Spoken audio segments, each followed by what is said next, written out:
My husband was cold towards me personally, but he still showered our daughter with lots of fatherly love and care. I put up with his ridiculous behavior towards me for her sake. One day, I happened to overhear him talking with my daughter over the phone. My daughter had her own kid's phone so that she could let me know when she was finished with her piano lessons. My daughter, not knowing how to use her phone completely just yet, had accidentally put her father on speaker, and his voice was pretty loud enough so that I could hear everything he said from outside the room. You put the powder in Mommy's food, all right? I was shell-shocked. I didn't remember doing anything that aggravated him so much that he saw me fit to be drugged as punishment, and I couldn't believe he was asking his own child to do such an atrocious thing. I was too shocked to do anything that evening, and decided I ought to wait until when my husband came home to maybe do something about it. However, he never came home until very early the next day, and I found that I had fallen asleep before then. That same morning, he suddenly collapsed at breakfast. My daughter opened her eyes wide and muttered something that changed everything. This is the story of how my husband's coldness toward me was actually far, far more than that, and how my life was both saved and made better by giving me the perfect chance to exact my revenge on him by the same person. My name is Eileen, and I'm a 35-year-old housewife. I married my husband Scott 10 years ago. He and I were classmates turned couple in university, and after we graduated, we discussed how we wanted to move forward with our lives. He'd gotten a pretty good job in a prominent company as a product designer, and I was planning to study abroad as part of a recruitment program for an NGO dedicated to revitalizing the local natural environment. We both wanted to stay together, and after quite a long, tiresome session of negotiations, we decided that he would accept his job and that I would do freelance work while taking care of the home. After a while of talking, I'd found an ad online that said they were recruiting bilingual English and Japanese speakers for jobs in translation. And because I had the N1 level in the Japanese language proficiency test, it didn't take long to be hired after applying for the job. And that's how we decided we would live our life. 3 years later, we tied the knot. I became a mother of one. My daughter, Zelda, was about to start elementary school in the spring. She had been begging to start piano lessons this spring vacation, so I gave her a kid's cell phone as a birthday present so that she could be in touch with me before and after her lessons. Look, Zelda, if you press this button, it will open your email. And if you have an emergency and really need to call me, this is the button to press, okay? Okay, Mommy. I learned some things looking at you and your phone. That's good. And Zelda? I'll do my best in lessons, Mommy. Seeing her smile like that, the corners of my mouth quivered as I realized how fast my lovely daughter was growing up. In this way, my days with my daughter were always happy and fun. However, life wasn't without its problems. The truth is, my relationship with Scott started to deteriorate after perhaps 5 years. Perhaps the time he became really busy, trying to get that promotion was when his job started demanding a lot more from him. He had been under a lot of stress at work for years, and he had been acting cold to me more and more. Hey, the house is a mess. What's the point of your being a housewife, eh? You've been slacking off anyway, haven't you? That stupid freelance job is taking you away from your real responsibilities. You're so useless, you stupid bitch. These were the kinds of words I heard come out of his mouth every day. I began to see glimpses of Scott's inherent arrogance, and he stopped saying kind words to me altogether. I felt as if he had completely lost interest in me. In addition, during more recent months, Scott had been going out for drinks with his work colleagues and coming home very late a lot more often. In the beginning, I used to complain about him eating out pretty constantly. We had a tradition that dinner would be eaten together as a family every night, and him being away when he didn't have to made me feel like he didn't care about Zelda anymore. But over time, I grew used to it, mainly because I could enjoy eating dinner with my daughter without him saying his usual negativity, and I was totally fine with that.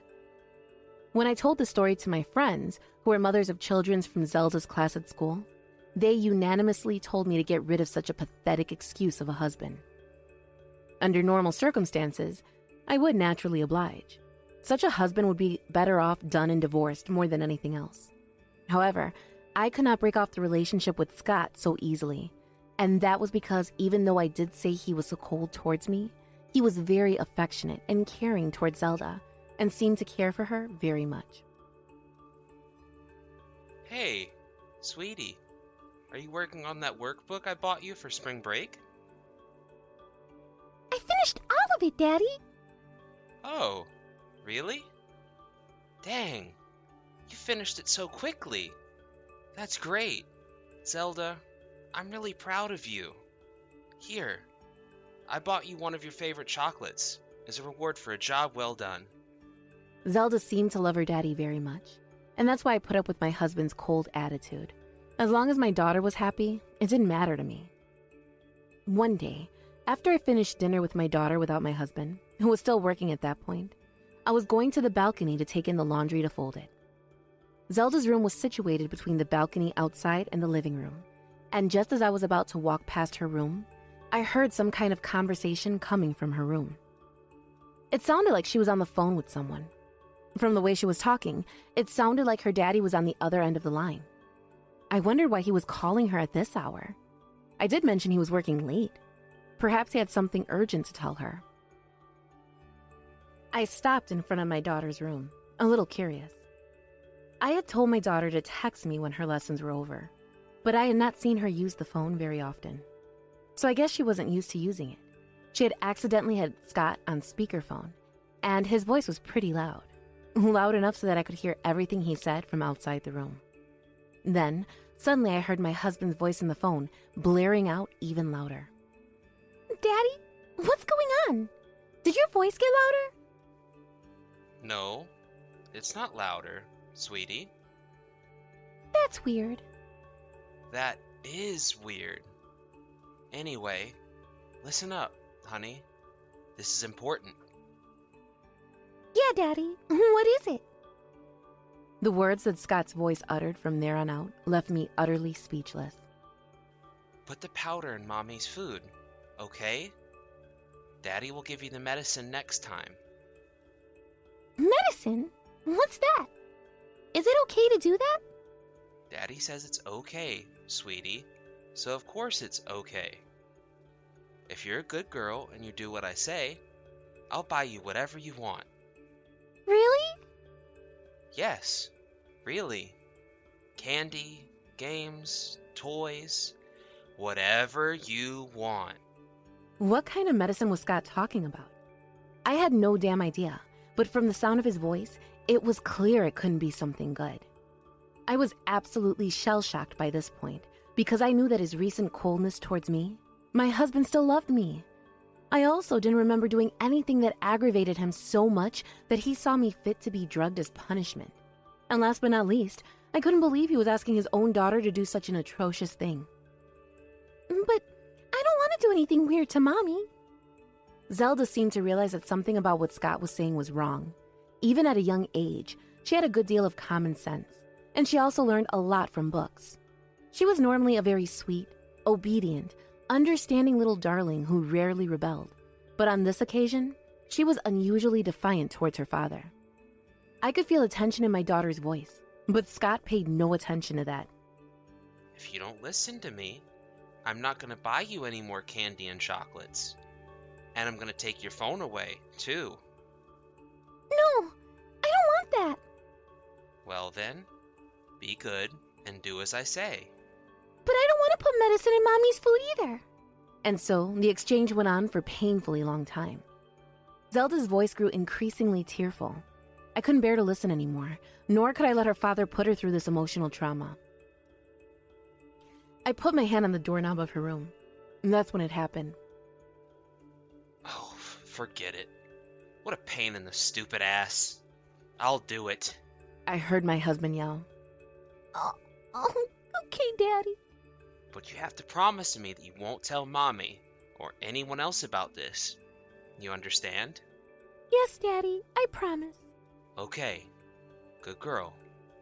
I gotta go now, sweetie. Good night. Sleep tight, and don't let the bed bugs bite. Then I heard a beeping sound that told me the call had ended. I was so shocked that I didn't move for a while. I was about to open the door, but when I thought about it, I didn't know what to say to my daughter in this situation at all. It was late anyhow, so I decided to spend the night thinking about the situation, and by the next morning, I would definitely calm down and talk to Zelda. But first, I thought I should ask my husband about the phone call, and that's what I thought. I waited for him to come home that night, thinking about everything that had transpired mere minutes earlier. I was honestly fed up with his attitude by that point, and that he was trying to kill me with these drugs of his was quite literally the last thing I expected. I didn't remember him being so malicious in the near 15 years I'd known him. Not once did he get violent with objects around the house. Not once did he ever hit me or anyone else.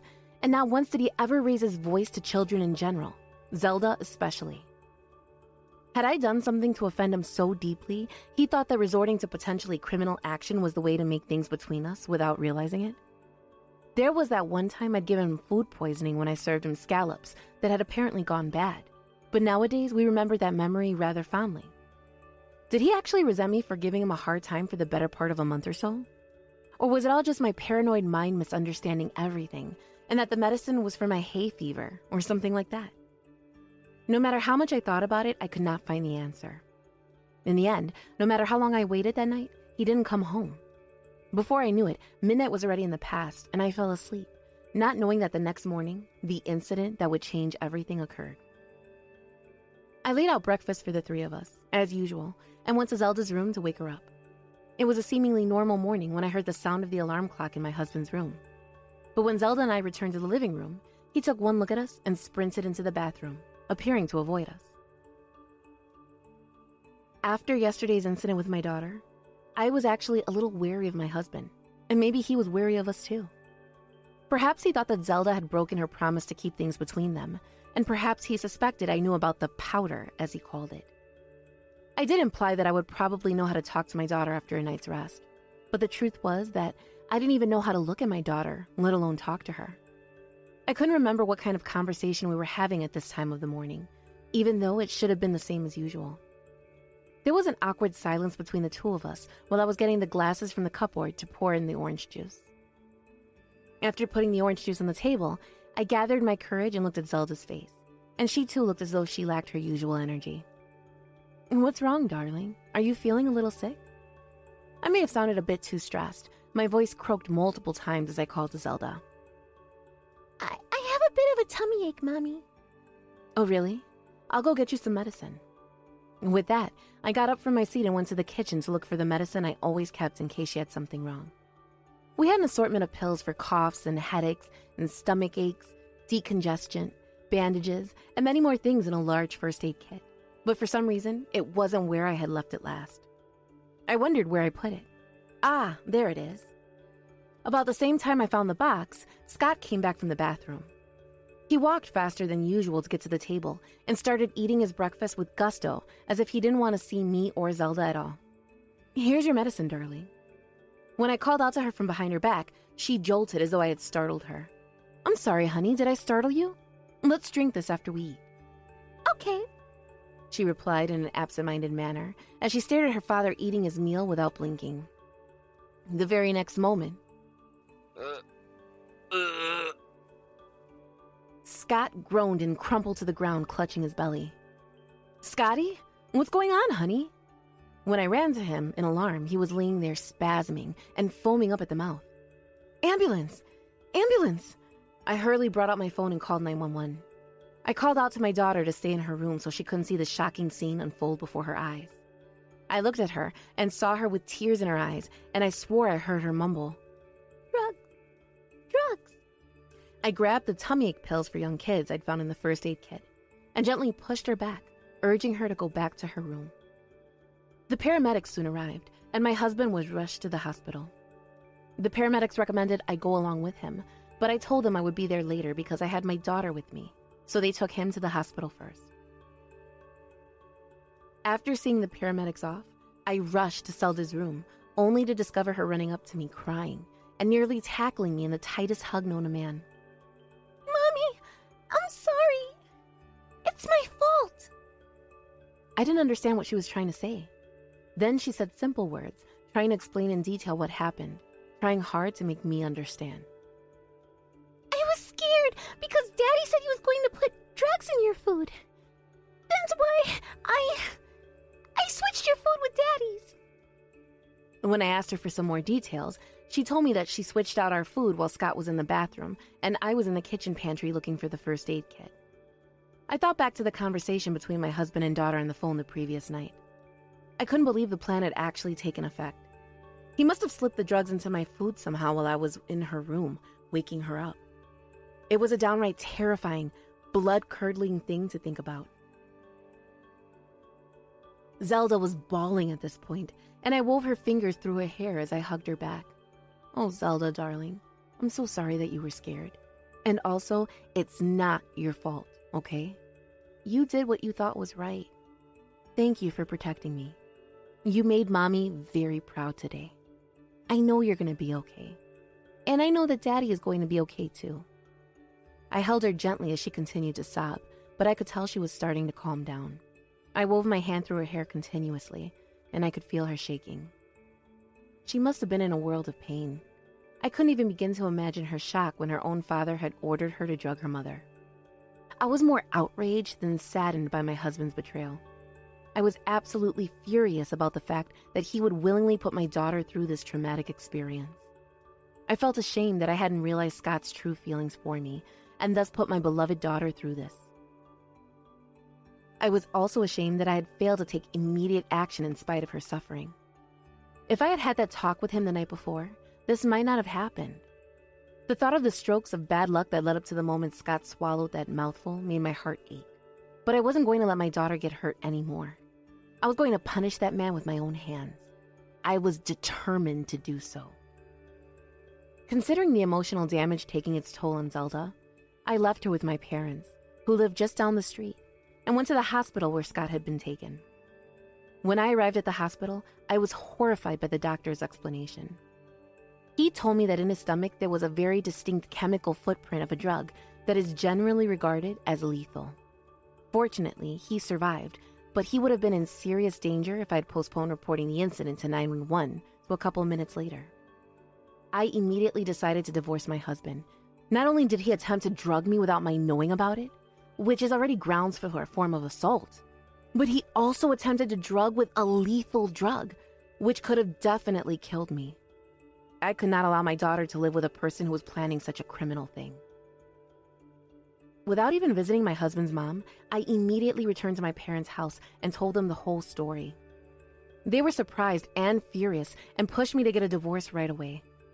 After going to City Hall for some divorce documents, I went to his hospital room with my section already filled in. Eileen, I collapsed, didn't I? Yes, right after breakfast. I went straight to the point. I held out the filed divorce papers in front of him. He looked at me as if he was staring at a flesh-eating alien and said, Are you kidding me? Why the frick are you divorcing me? Explain all this. What do you mean, explain all this? I really think you're the one who ought to explain what's going on here. My tone was horrifyingly calm and quiet. I confronted him with words that might as well have been point-blank bullets. You put that drug in my breakfast, didn't you?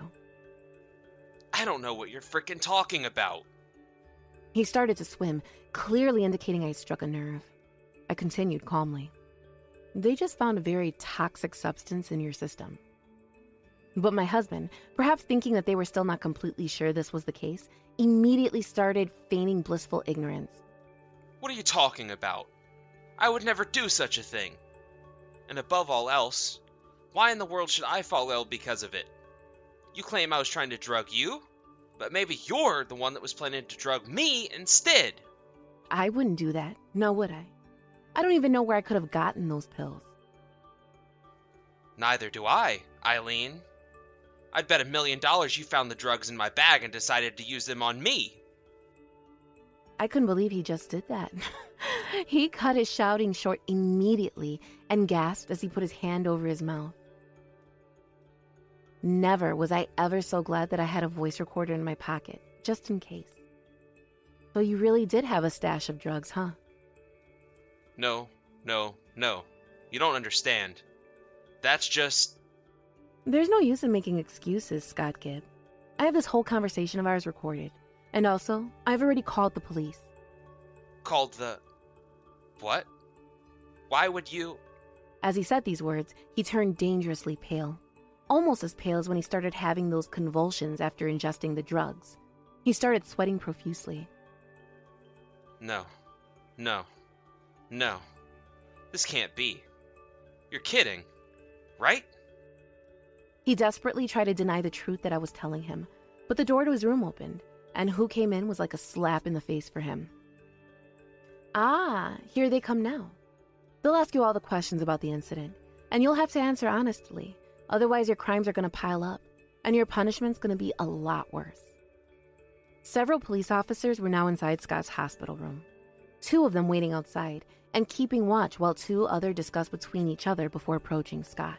Yes, indeed, I had called the police before I came to the hospital.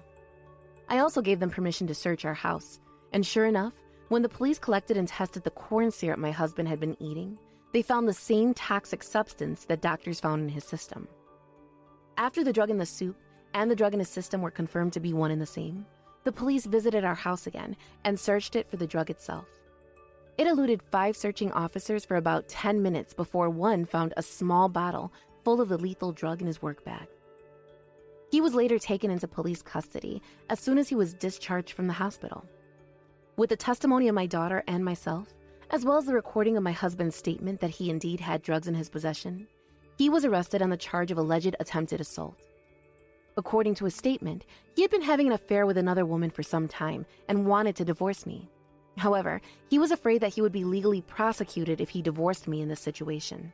So, who knows what kind of train of thought transpired in that black head of his. He eventually decided that killing me was the best thing to do. When I heard this story, I was of course absolutely furious, and so were my parents and in-laws. And the fact that he was trying to pin the crime on his own daughter by trying to persuade her into drugging me is something that no normal human being would ever do. My in-laws went to my husband, who was in prison after being found guilty before a jury, and severed their ties to him. I, of course, divorced him and filed for alimony against his affair and child support for Zelda. And, of course, I also filed a claim for alimony against the woman whom he was having an affair with. My ex-husband has been sentenced to prison, and he won't be out for a long time. But when he does, I arranged for a restraining order, legally forbidding him from contacting me and my daughter. After the whole nightmare, Zelda and I fled home and ran away to my parents' house. For a few weeks after the incident, my daughter was completely depressed. But in April, when elementary school started, she seemed to have made some new friends. And nowadays, she often shows her smile again, to my great relief. Hey, Mommy! Today I played the piano in music class, and Miss Manna praised me, and so did my friends. That's awesome, darling. That's so cool. I want to get better and better at the piano. All right, then. Let's work on that together. When I now see her smile, her immeasurable heartbreak notwithstanding, I'm very determined to take responsibility to heal her heart with my own hands and do what I can to give her life as devoid of stressful things as I can.